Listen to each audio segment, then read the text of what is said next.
Hey guys, so I'm fully rested, well, more rested than I was before, and ready to dive into a more substantial project. During my restful time, I actually managed to play a bit of Expedition 33. Well, truth be told, my partner wanted me to play it to see my reaction, and I don't think I disappointed him. But anyway, today's project is one of the characters, and of course, if you've seen the thumbnail and video title, then you already know that it is, of course, poor lovely Sophie. I said that because I actually managed to get a perfect parry against her and took half her health off. Apparently I wasn't supposed to do that, but meh. Anyway, let's get into it.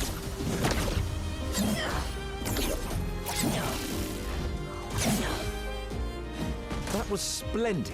One more time. The colours I used for this project are this peach colour for her skin tone, white, a dark red and a dark brown. My camera is just bleaching them all out right now, but I promise you these are different colours and they are good matches for her in-game look. Oh, and as I was later looking through and sorting my yarn, I also came across the perfect maroon for this project, so this is the one I will be using. I'll put it somewhere on screen. There are of course some other items for this project, but as always I will list all the materials I use in the description box below. I began this project by making the shoes first. I made some simple Mary Janes with a strap to one side. I left the strap not sewed down for now because I wanted to add a sole and a tiny buckle. To add the sole, I traced out the pattern onto 2mm thick corkboard and cut it out with my scissors.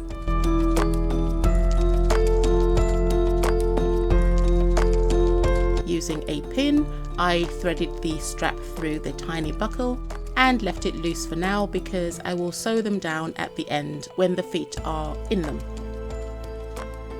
I then glued this onto the bottom of the shoe and trimmed away any excess.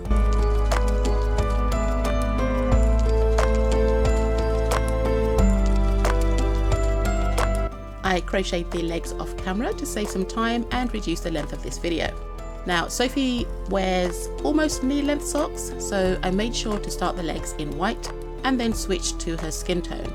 I also surface crocheted around the border to mark the end of the socks, which my camera is doing a terrible job of showing right now. I actually tried turning off my key light to see if it made a difference, and it turned out that, well, no, it didn't.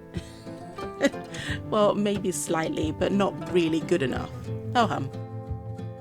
I then joined the legs together with the maroon and carried on crocheting up the body.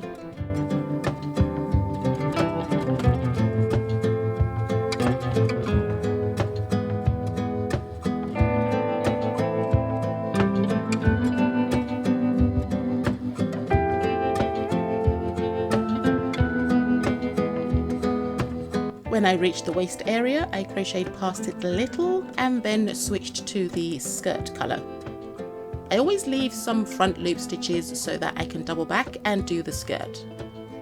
I used a smaller sized hook and some double crochet stitches to grow the skirt fairly quickly, and I finished the rest of the skirt off camera because it was just going round and round and round with the double crochet. This is nothing really special to talk about there. And I also surface crocheted around the waistline to tidy up that border. At this point, I looked again at the reference image for Sophie, and she has this metallic looking line along the bottom edge of the skirt. I'll insert the reference image somewhere here on screen for you to see, and I must admit that at this moment in time, I'm a little stumped about what to do with this little detail. I think at this scale omitting it will be just fine, but if I do think of a way, I will be sure to either pop it in a short video or something of the sort, or maybe at the end I'll tack it on anyway. So moving on from the skirt, I carried on to crochet up the torso to the point where I will have to install the arms.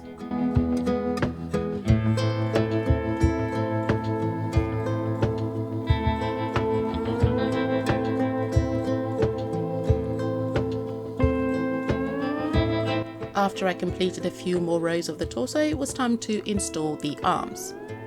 I crocheted the arms off camera to save on time, and of course I made sure to surface crochet along the border of the two colours, the shirt colour and the skin tone colour. I got the armature wire, then I thinly wrapped some quilt batting around and inserted the arms into each end. Crocheting the arms into place is such a tricky and fiddly business, so I will be using the power of editing to get you to the next step.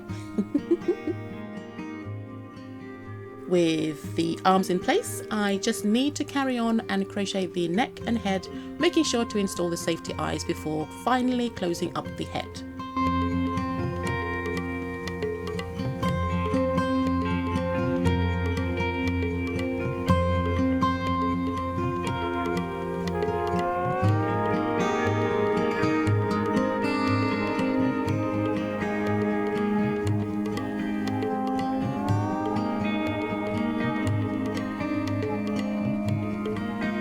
Before I finished off the head, I went back to the neck and crocheted a collar for the shirt.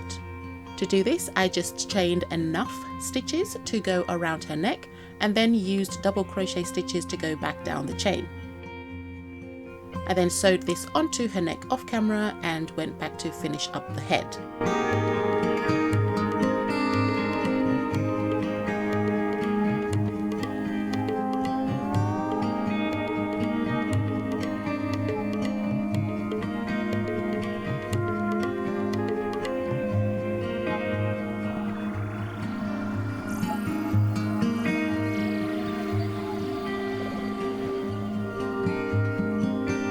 After I finished the head, I went ahead and crocheted some ears for her as well and added some eyelashes.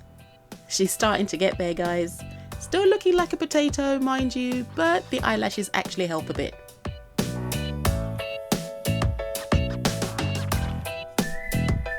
Sophie is actually wearing a black polka dot shirt, but at this scale, I wasn't about to mess with polka dots. I think that way madness lies. So with the polka dots omitted, I went ahead and added her buttons. Using my hot fix wand and the 1 to 2 mm black rhinestones, I went ahead and hot fixed the gems in place. In hindsight, the size of the rhinestones could have been used for the polka dots, but please keep watching and see if you would have subjected yourself to hot fixing the entire shirt, front and back. I'll switch to real time here.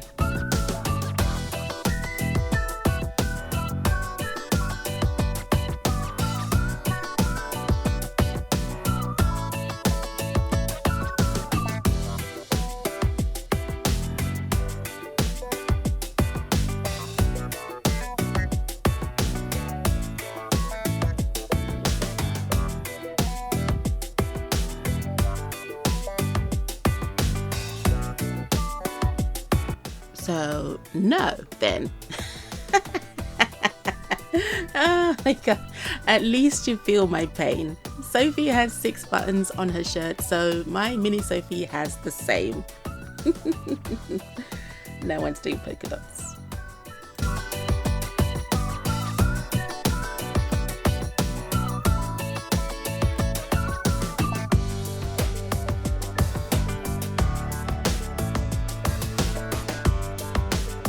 Okay, so I know I said I was going to omit the detail at the bottom of the skirt, but my mind just kept turning it over and over again, and so I came up with something. I have this thread that's in between a really thin gauge wire and some cotton thread. I know it looks really gold, but once it's on you won't see it. I hope. Fingers crossed. Anyway, I just went ahead and used a backstitch on the last row of the skirt. I'll finish this very tedious step off camera and I'll be back in a second. Okay, so it's not the best solution, but I think it'll do. It's absolutely fine. Just roll with it.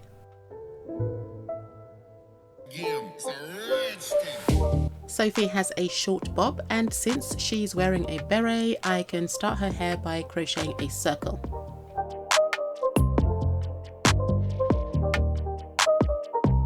From there, I just went around doing the individual strands by creating chains and going back up and down, repeating this process 1,000 times. Okay, that's an exaggeration, but until you've done the entire circumference of her hair. And that's the hair done.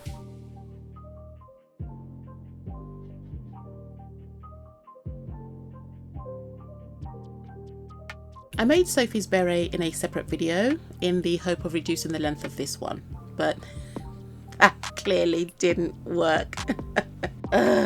Well, if you haven't seen that video yet, I will of course link it in the iCard and in the description box below. So if you get the chance, please take a look at that video. And with that, let's move on to the accessories.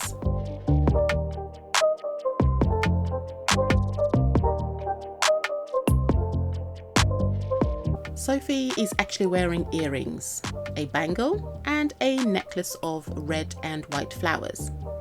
When playing the game, I actually missed the earrings at first and didn't even clock the bangle until I was studying the reference pictures. To me, the bangle is so thin, it's more like blink and you'll miss it.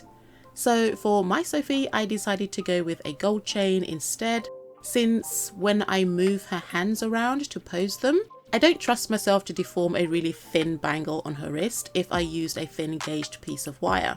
So yeah, I just cut some gold chain to length and then attached that to her left wrist. For the large hoop earrings, I used a lip balm stick and wrapped some gold craft wire around it to get the rounded shape. After getting the final shape right, I just bent one of the ends into a hook, I guess, and that's it really. Make 2 of these and that's the earrings done with.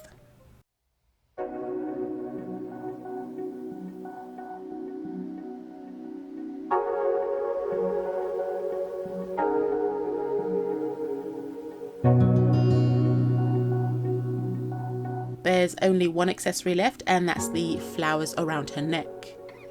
I thought I was going to have to make these flowers myself, but I managed to find some beads that look the part. They are slightly on the larger side, but I just couldn't find any of the right size, so I just powered through with what I had. I strung up these beads, both red and white, and added split rings to each end for the closure. So guys, while you watch me finish up the flower necklace, but before we get to the reveal, I'd just like to say thank you for watching. I wonder how many of you managed to guess I was making Sophie this week from the clues I gave in the last video. Do let me know if there are any other characters I should make from the Expedition 33 series. You never know, maybe I'll get round to making good stuff. Anyway, as always, if you'd like to see more, then please like, share, comment, and even consider subscribing. If you are feeling generous, then also please consider buying me a cup of coffee on Ko-fi. The link to my Ko-fi page will be included in the description box below, and any and all donations will be greatly appreciated. Also, don't forget to hit that bell button to be notified whenever I upload a new video. Anyway, tomorrow comes and it's time for Sophie to prepare for her special day. Enjoy the beauty shots and I'll see you in the next one. Bye! I've always loved the harbour.